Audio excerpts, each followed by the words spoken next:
সংস্কার ও নির্বাচনের প্রস্তুতি একই সঙ্গে চলবে প্রধান উপদেষ্টা। গাজায় অভিযানে নিহত ৩৯২ ইসরায়েলি সেনা। ফাইনালের লক্ষ্য নিয়ে বিশ্বকাপের দল ঘোষণা বাংলাদেশের।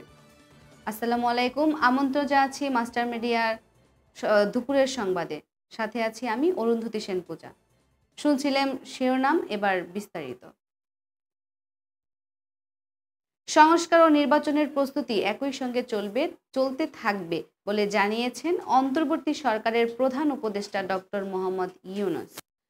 সকালে রাজধানীর খামারবাড়ির কৃষিবিদ ইনস্টিটিউশন বাংলাদেশে KIB ২ দিনব্যাপী জাতীয় সংলাপে ভিডিও বার্তায় উদ্বোধনী বক্তব্যে তিনি এ কথা বলেন।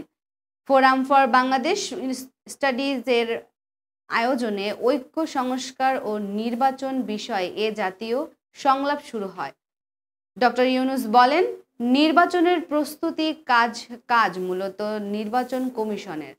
নাগরিকদের নির্বাচনের তারিখ না পাওয়া পর্যন্ত এ প্রক্রিয়ার সময় দিতে হয় না, কিন্তু সংস্কারের কাজে সকল নাগরিকের অংশগ্রহণ করতে হবে।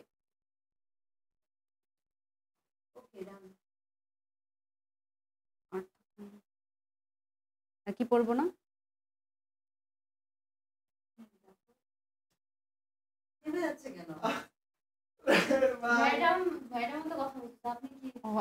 ম্যাডাম বারণ করছে।